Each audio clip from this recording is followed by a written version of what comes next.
El fuego interno de Carlos Castañeda, parte 5. Pues bien, sean todos bienvenidos a nuestro espacio de siempre. Estamos en la parte 5 de este audiolibro y el capítulo 5. La primera atención, pues sin más que decir, vamos a ello. Capítulo 5. La primera atención. Al día siguiente desayunamos al amanecer. Después don Juan me hizo cambiar de niveles de conciencia. Vayamos hoy día a uno de esos sitios originales, le dijo don Juan a Genaro. Pues ándale, dijo Genaro con acento grave. Me miró y entonces agregó en voz baja, como si no quisiera que yo lo escuchara. ¿Crees que él debe? A lo mejor es mucho. En cosa de segundos, mi terror y mis sospechas escalaron alturas insoportables. Empecé a sudar y a jadear involuntariamente. Don Juan vino a mi lado y con una expresión de risa contenida me aseguró que Genaro simplemente se estaba divirtiendo conmigo y que nos íbamos a un lugar a donde los antiguos videntes habían vivido hacía miles de años. Mientras don Juan me hablaba, miré brevemente a Genaro. Con lentitud movió la cabeza de un lado a otro. Era un gesto casi imperceptible, como si me hiciera saber que don Juan no decía la verdad. Entré en un estado de frenesí nervioso, casi de histeria, y solo reaccioné cuando Genaro comenzó a carcajearse. Me maravillé de la facilidad con la que mis emociones subían hasta ser casi incontrolables o se apagaban totalmente. Don Juan, Genaro y yo caminamos una corta distancia hacia las erosionadas colinas aledañas. Nos sentamos en una enorme roca plana, sobre una ladera de tierra cultivable. El maíz había sido recientemente cosechado. Este es un sitio original, me dijo don Juan. Volveremos aquí o a otro sitio muy parecido, un par de veces más, durante el curso de mi explicación. De noche aquí pasan cosas muy raras, dijo Genaro. El nahual Julián de verdad se consiguió un aliado aquí, o más bien el aliado. Don Juan hizo un gesto visible con las cejas y Genaro se detuvo a media oración. Me sonrió. Es todavía muy de mañana para contar cuentos de horror, dijo Genaro. Esperemos a que oscurezca. Se puso de pie y comenzó a andar a hurtadillas alrededor de la roca, en puntas de pie, con la espina dorsal arqueada hacia atrás. ¿Es verdad que su benefactor se consiguió un aliado aquí?, le pregunté a don Juan. No me contestó al momento y miraba extático las contorsiones de Genaro.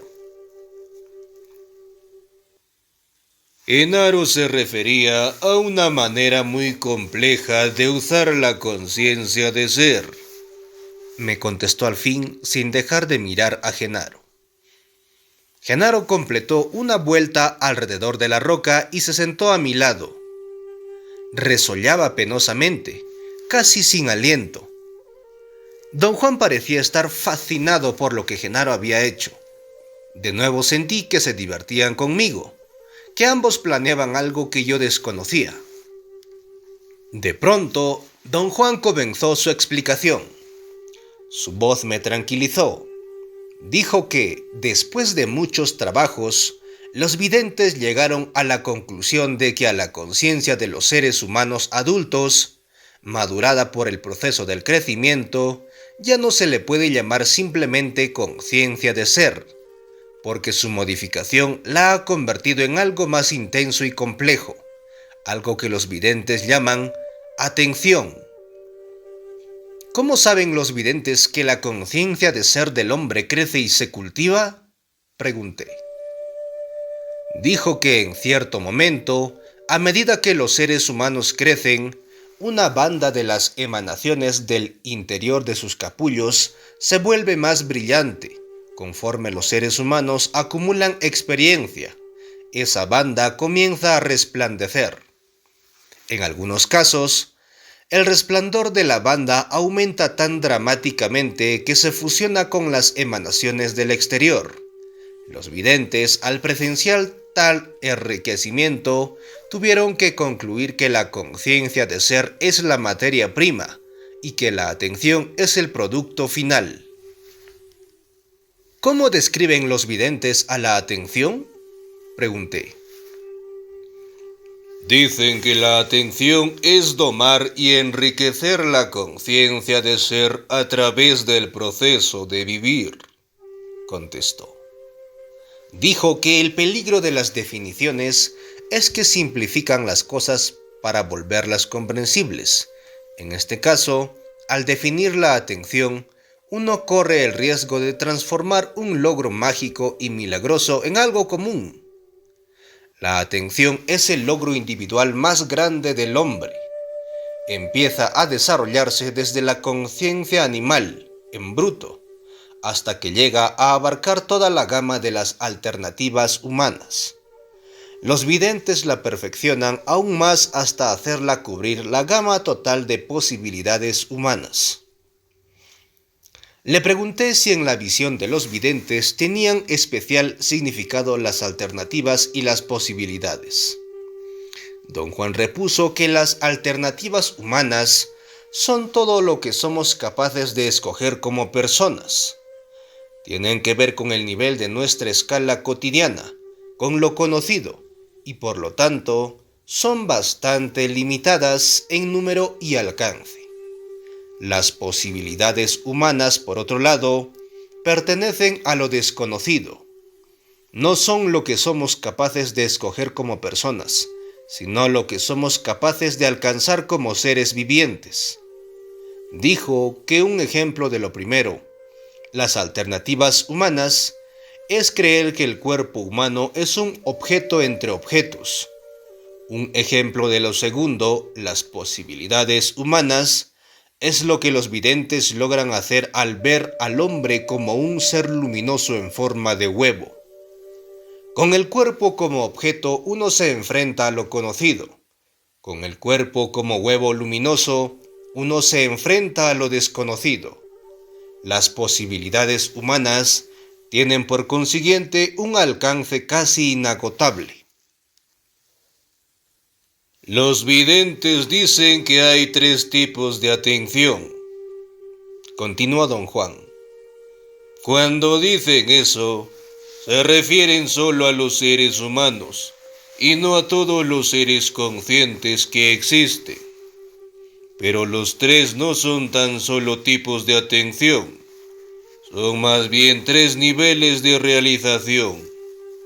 Son la primera, segunda y tercera atenciones. Cada una es un reino independiente, completo en sí mismo.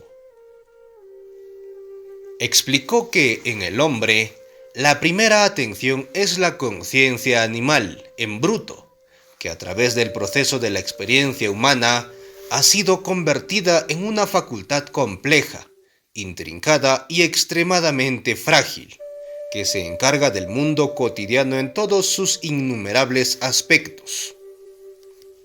En otras palabras, todo aquello en lo que puede uno pensar forma parte de la primera atención.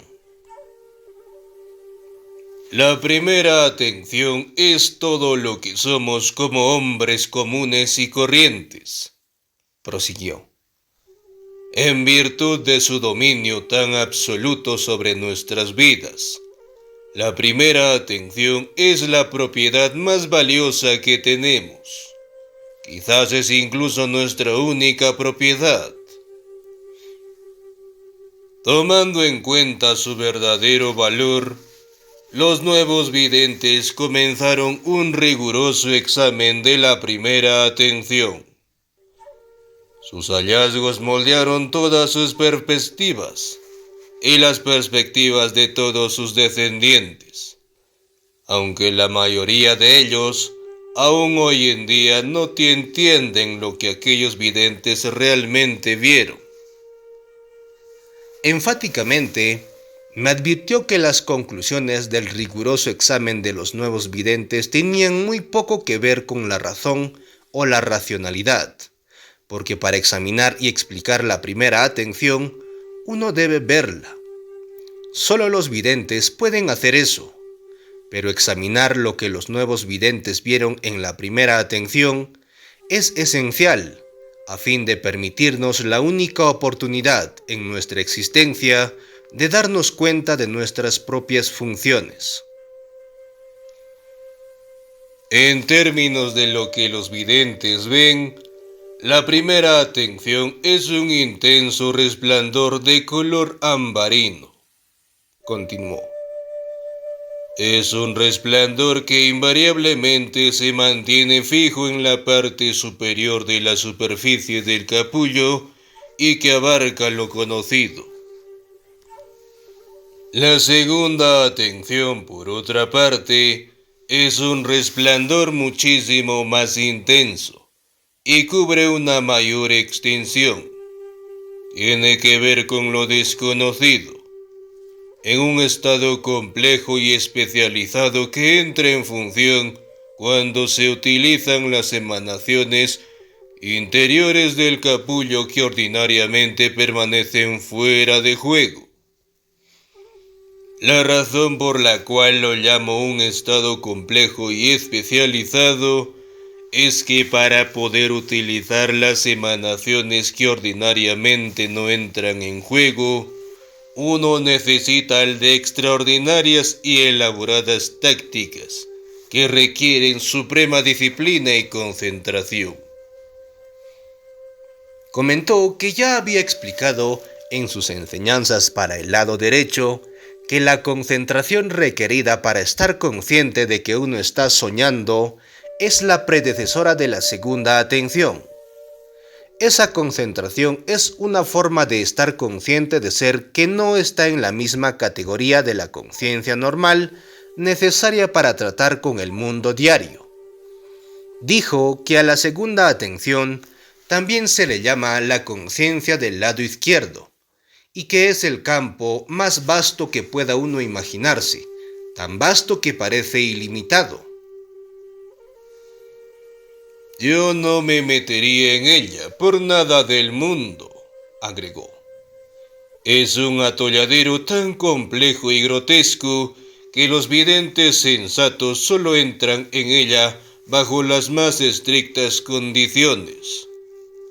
La gran dificultad consiste en que la entrada a la segunda atención es enteramente fácil y su atracción es casi irresistible. Dijo que los antiguos videntes, siendo maestros consumados del arte de manejar el resplandor de la conciencia, la hicieron expandirse a límites inconcebibles. Dedicaron todo su esfuerzo a extender ese resplandor a todas las emanaciones interiores de sus capullos, encendiéndolas por bandas, una banda a la vez, y lo lograron, pero curiosamente, el hecho de encenderlas por bandas los hizo quedar aprisionados en algo tan inmenso que no pudieron salir más de ello. Los nuevos videntes corrigieron ese error, prosiguió, y dejaron que el arte de manejar el resplandor de la conciencia se desenvolviera y llegara a extender ese resplandor de un solo golpe a todos los confines del capullo luminoso. La tercera atención se alcanza así, cuando el resplandor de la conciencia se convierte en el fuego interior, un fuego que no enciende solo una banda a la vez, sino que enciende todas las emanaciones del águila que están en el interior del capullo del hombre. Don Juan expresó su reverencia y admiración por el esfuerzo premeditado de los nuevos videntes para alcanzar la tercera atención cuando aún tienen vida y están conscientes de su individualidad. No consideró que valiera la pena discutir los casos fortuitos de hombres y de otros seres conscientes que entran en lo desconocido y en lo que no se puede conocer sin darse cuenta de ello. Se refirió a esto como el don del águila.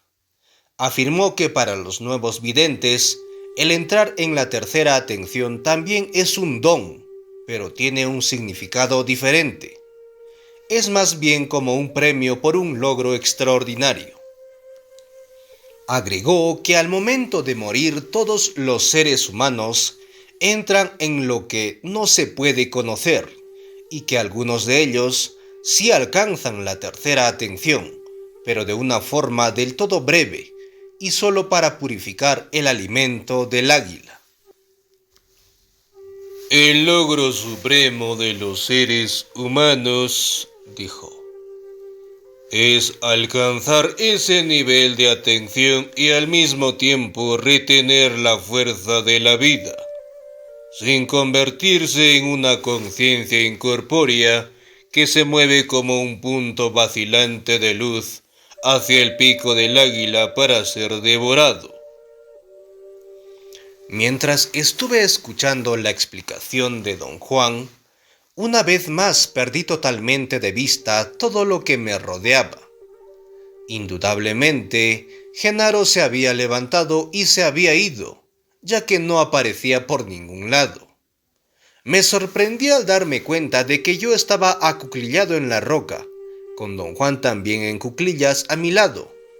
Me tenía agarrado, muy a la ligera de los hombros. Me recosté en la roca y cerré los ojos. Había una suave brisa que soplaba del oeste. «No te duermas», dijo don Juan. «Por ningún motivo debes quedarte dormido en esta roca». Me senté. Don Juan me miraba con fijeza. «Descansa y no pienses en nada», me ordenó.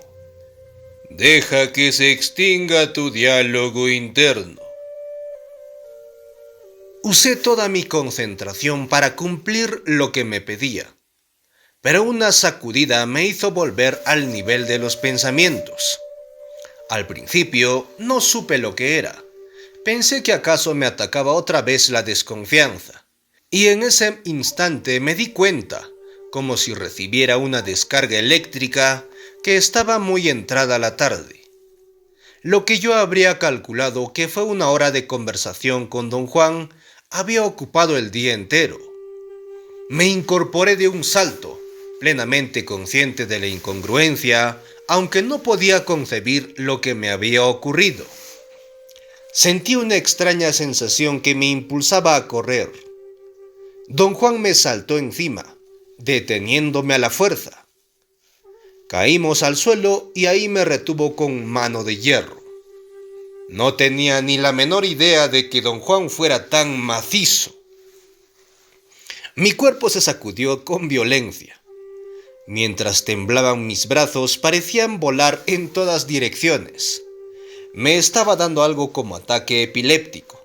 Sin embargo, un pedazo de mí estaba separado al grado de quedar fascinado viendo a mi cuerpo vibrar, torcerse y sacudirse. Finalmente, los espasmos se extinguieron y don Juan me soltó. El esfuerzo lo había agotado.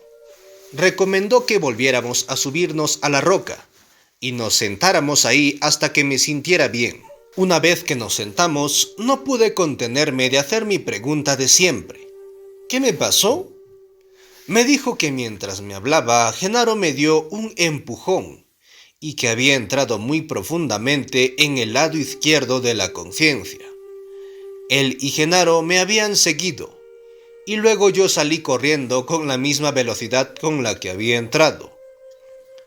«Te agarré justo a tiempo», dijo. «De otra forma hubieras acabado en un estado de conciencia normal». Yo estaba totalmente confundido. Me explicó que los tres estuvimos manejando el resplandor de la conciencia, y que eso indudablemente me asustó. Genaro es el maestro de ese manejo, prosiguió don Juan. Silvio Manuel es el maestro del intento. Los dos fueron forzados, sin misericordia, a entrar en lo desconocido. Mi benefactor hizo con ellos lo que su benefactor hizo con él. En algunos aspectos, Genaro y Silvio Manuel son muy parecidos a los antiguos videntes. Saben lo que pueden hacer, pero no les interesa saber cómo lo hacen. Hoy, Genaro aprovechó la oportunidad para empujar el resplandor de tu conciencia y todos acabamos en los extraños confines de lo desconocido. Le rogué que me dijera lo que me había ocurrido en lo desconocido. Eso tendrás que recordarlo tú mismo, dijo una voz justo en mi oreja. Estaba convencido de que era la voz del ver, y que no me asombré en lo más mínimo. Ni siquiera obedecí el impulso de volverme. Soy la voz del ver y te digo que eres un pinche pendejo.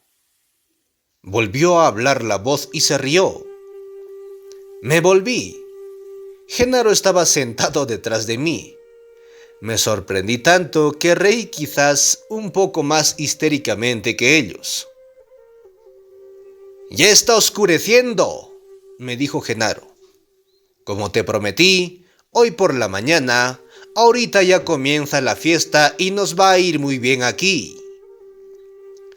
Don Juan intervino y dijo que ya deberíamos parar, porque yo era el tipo de simplón que podría morirse de miedo. «No es cierto», dijo Genaro tocándome el hombro. «Mejor pregúntale», le dijo don Juan a Genaro. «Él mismo te dirá que es tan simplón que es pendejo». «¿A poco eres pendejo?», me preguntó Genaro frunciendo el ceño. No le contesté, y eso hizo que se doblaran de risa. Genaro acabó rodando hasta el suelo. «¡Ya se atragantó!», le dijo Genaro a don Juan, refiriéndose a mí. Don Juan había saltado velozmente al suelo para ayudarlo a incorporarse. «Jamás admitirá que es un pendejo. Tiene demasiada importancia personal para hacer eso. Pero mira cómo le tiemblan las rodillas cuando piensa lo que le puede ocurrir porque no confesó que es un pendejo». Viéndolos reírse, quedé convencido de que solo los indios podían reír con tanto gozo. Pero asimismo me convencí de que también eran maestros de la malicia india. Siempre se andaban burlando de mí porque no era indio. De inmediato don Juan se dio cuenta de mis cavilaciones. «No dejes que te monte la importancia personal», dijo. «No eres de ninguna manera especial. Ninguno de nosotros lo somos, indios y no indios. El Nahual Julián y su benefactor agregaron años de felicidad a sus vidas riéndose de nosotros». Genaro volvió a subirse a la roca, con agilidad felina, y se sentó a mi lado. «Si yo fuera tú, me sentiría tan pinche, tan avergonzado que lloraría», me dijo. «Llora, llora a tus anchas, y te sentirás mejor». Para mi completo asombro, comencé a sollozar. Luego me enojé tanto que rugí con furia. Solo entonces me sentí mejor. Don Juan me sacudió del brazo. Me dijo que por lo general la furia da cordura, o que a veces el miedo o el humor dan cordura. Mi naturaleza violenta hacía que la cordura me viniera a través de la furia. Agregó que me había debilitado debido a un cambio repentino en el resplandor de la conciencia, Ellos dos habían estado tratando de ayudarme por un largo rato.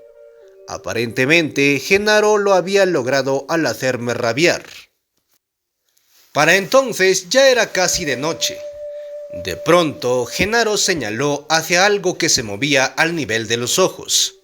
En el crepúsculo parecía ser una gran mariposa nocturna que volaba alrededor del lugar en el que estábamos sentados. Ten mucho cuidado, tú eres muy exagerado, me dijo don Juan. No te agites. Deja que Genaro te guíe y no desvíes tu mirada de ese punto que se mueve. Definitivamente, lo que se movía era una mariposa nocturna. Yo podía distinguir con claridad todos sus detalles. Seguí su vuelo tortuoso y lento y hasta que pude ver cada partícula de polvo en sus alas. Algo me sacó de mi total absorción. Justo a mis espaldas, sentí un parpadeo, un ruido silencioso, como si tal cosa fuera posible. Me volví y descubrí que había toda una hilera de gente alineada en el otro borde de la roca, el borde que quedaba un poco más alto que aquel en que estábamos sentados.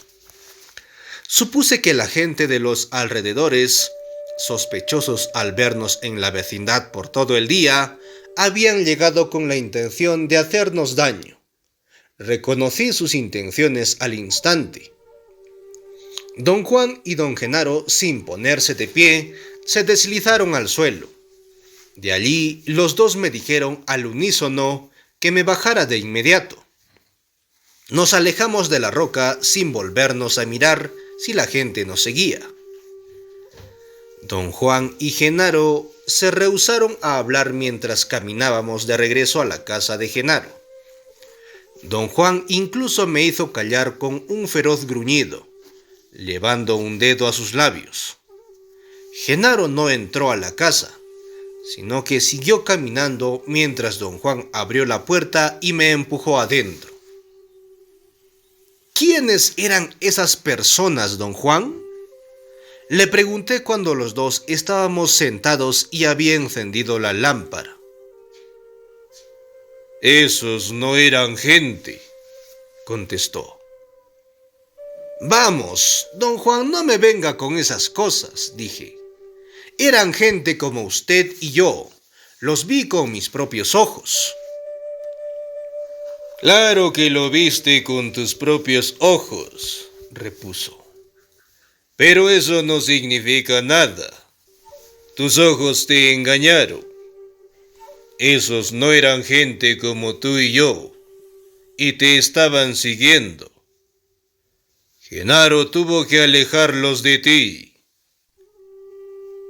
Si no eran gente, ¿qué eran entonces? Ah, ahí está el misterio, dijo. Es un misterio del resplandor de la conciencia, y no puede resolverse con raciocinios.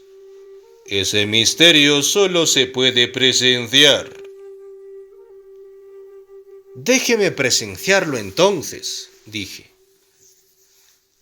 Pero ya lo hiciste, 2 veces en un día, dijo. En este momento no recuerdas lo que has visto. Sin embargo, lo recordarás cuando vuelvas a encender las emanaciones que resplandecían cuando estabas viendo el misterio al que me estoy refiriendo. Mientras tanto, volvamos a nuestra explicación. Reiteró que la conciencia de ser comienza con la presión permanente que ejercen las emanaciones en grande sobre las del interior del capullo. Esta presión produce el primer acto de conciencia. Detiene el movimiento de las emanaciones atrapadas que incesantemente luchan por romper el capullo para salir, para morir. Los videntes saben que en verdad todos los seres vivientes luchan por morir, continuó. Lo que detiene a la muerte es estar consciente de ser. Don Juan dijo que los antiguos videntes se vieron profundamente perturbados por el hecho de que la conciencia detiene a la muerte y a la vez la induce al ser alimento para el águila.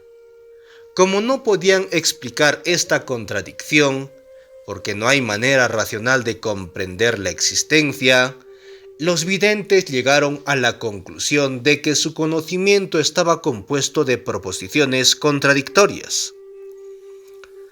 ¿Por qué desarrollaron un sistema de contradicciones?, pregunté. No desarrollaron nada, repuso. Viendo, descubrieron verdades indiscutibles. Esas verdades están ordenadas en términos de contradicciones, supuestamente flagrantes. Eso es todo. Por ejemplo, los videntes tienen que ser seres metódicos, racionales, parangones de sobriedad, y a la vez deben rehusar todas esas cualidades para poder ser completamente libres y abrirse a las maravillas y misterios de la existencia. Su ejemplo me dejó confundido, pero no en extremo. Comprendí lo que quería decir. Él mismo había patrocinado mi racionalidad solo para triturarla y exigir que no la tuviera. Le dije cómo entendía su punto de vista. Solo un sentimiento de suprema sobriedad puede tender un puente entre las contradicciones, dijo. ¿Podría decirse, don Juan, que el arte es ese puente? Al puente entre las contradicciones lo puedes llamar como quieras: arte, sobriedad, amor o incluso gentileza, gracia.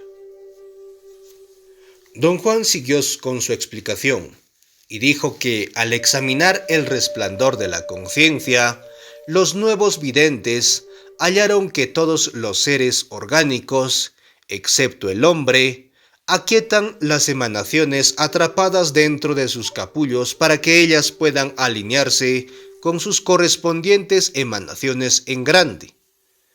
Los seres humanos, en lugar de eso, hacen que su primera atención tome un inventario de las emanaciones del águila en el interior de sus capullos. ¿Qué es un inventario, don Juan?, pregunté. Los seres humanos prestan atención a las emanaciones que tienen en el interior de sus capullos, contestó. Ninguna otra criatura hace eso. En el momento en que la presión de las emanaciones en grande fija a las emanaciones interiores, la primera atención comienza a observarse a sí misma. Anota todo acerca de sí misma, o por lo menos intenta hacerlo, de maneras aberrantes. Este es el proceso que los videntes llaman hacer un inventario. Con esto no quiero decir que los seres humanos eligen hacer un inventario, o que pueden rehusar hacerlo. Hacer un inventario es una orden del águila. Sin embargo, lo que queda sujeto a la voluntad del hombre es la forma en que se obedece ese comando. Dijo que aunque no le gustaba llamar comandos a las emanaciones, eso es lo que son, comandos que nadie puede desobedecer. No obstante, la manera de no obedecer las órdenes radica en obedecerlas. En el caso del inventario de la primera atención, continuó, los videntes hacen el inventario, porque no pueden desobedecer. Pero una vez que lo han hecho, lo tiran por la ventana. El águila no nos ordena adorar nuestro inventario, nos ordena hacerlo. Esto es todo. ¿Cómo ven los videntes que el hombre hace un inventario?, pregunté. Las emanaciones interiores del hombre no se aquietan con objeto de aparejarse con las exteriores, contestó. Esto es evidente después de ver lo que hacen otras criaturas. Al aquietarse, algunas de ellas se funden con las emanaciones en grande y se mueven con ellas. Por ejemplo, los videntes pueden ver cómo se expande a gran tamaño la luz de las emanaciones de los escarabajos. Pero los seres humanos aquietan sus emanaciones y reflexionan en ellas. Las emanaciones se concentran en sí mismas. Dijo que los seres humanos llevan el comando de hacer un inventario a un extremo lógico y hacen caso omiso de todo lo demás. Una vez que están profundamente involucrados en el inventario, pueden ocurrir dos cosas. Pueden ignorar los impulsos de las emanaciones en grande o pueden utilizar esos impulsos de una manera muy especializada. El resultado final de ignorar esos impulsos es un estado único conocido como la razón, el raciocinio. El resultado de usar los impulsos de una manera especializada se conoce como la absorción en uno mismo. Los videntes perciben la razón humana como un resplandor opaco, extrañamente homogéneo, que solo en raras ocasiones responde a la constante presión de las emanaciones en grande. Un resplandor que endurece al capullo, pero que también lo vuelve más quebradizo. Don Juan comentó que en la especie humana la razón debería abundar, pero que en realidad es muy escasa. La mayoría de los seres humanos eligen la absorción en sí mismos. Afirmó que para que pueda haber interacción entre los seres vivientes, la conciencia necesita un grado de absorción en sí misma.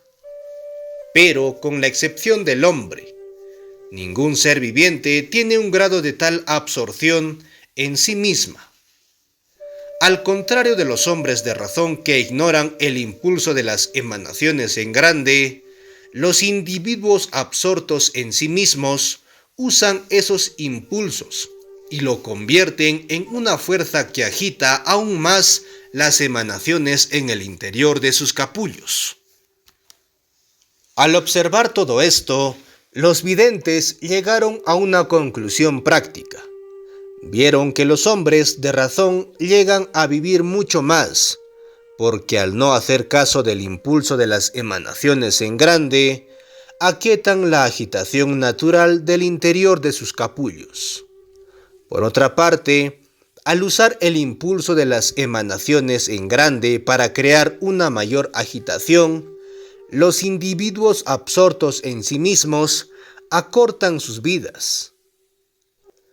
¿Qué ven los videntes cuando contemplan a seres humanos absortos en sí mismos?, pregunté. Los ven como descargas intermitentes de luz blanca, seguidas por largas pausas de opacidad, dijo. Don Juan dejó de hablar. Yo ya no tenía preguntas que hacerle, o quizás estaba demasiado cansado para preguntar algo más. Hubo un fuerte golpe en la puerta de la calle que me hizo saltar. La puerta se abrió de par en par y Genaro entró sin aliento. La cerró al entrar y se dejó caer sobre el petate. Estaba cubierto de sudor. Estábamos hablando de la primera atención, le dijo don Juan. La primera atención solo sirve con lo conocido, comentó Genaro. Vale madre con lo desconocido. Eso no es del todo correcto, repuso don Juan. La primera atención funciona muy bien con lo desconocido. Lo bloquea, lo niega con tanta ferocidad que al final lo desconocido no existe para la primera atención. Hacer un inventario nos vuelve invulnerables, continuó. Es precisamente por eso que existe el inventario. ¿Qué es lo que está usted diciendo?, le pregunté a don Juan. No contestó. Miró a Genaro como si esperara una respuesta. Pero si abro la puerta, dijo Genaro, ¿podría la primera atención bloquear a lo que va a entrar? La tuya y la mía no podrían, pero la suya sí, dijo don Juan señalándome. Vamos a tratarlo. Aunque esté en la conciencia acrecentada, le preguntó Genaro a don Juan. Eso no significa nada, contestó don Juan. Genaro se puso de pie, fue a la puerta y la abrió de un golpe. Saltó a un lado y al instante entró una ráfaga de viento frío. Don Juan y Genaro se colocaron junto a mí. Ambos me miraron con asombro. Yo quería cerrar la puerta. El frío me hacía sentirme incómodo. Pero cuando me moví hacia ella, don Juan y Genaro saltaron frente a mí y me escudaron. ¿No notas que hay algo extraño en el cuarto?, me preguntó Genaro. No noto nada, dije, y lo dije sinceramente. Salvo el viento frío que soplaba por la puerta abierta, no había nada extraño allí. Cuando abrí la puerta entraron unos seres muy raros, dijo. ¿Qué? ¿A poco no los ves? Había algo en su voz que me decía que esta vez no bromeaba, y yo no veía absolutamente a ningún ser extraño. Los tres salimos caminando de la casa, cada uno de ellos estaba pegado a mi costado. Don Juan recogió el quinqué y Genaro cerró con llave la puerta de la calle. Me empujaron dentro del coche, a mí primero, y luego los llevé a la casa de don Juan en el pueblo vecino. Fin del capítulo 5. La primera atención. Y fin de la parte 5. Pues bien, gracias por escucharnos y acompañarnos en estos espacios en audio. Pues nos volvemos a encontrar en una próxima entrega. Y como siempre, saludos a la distancia y adiós.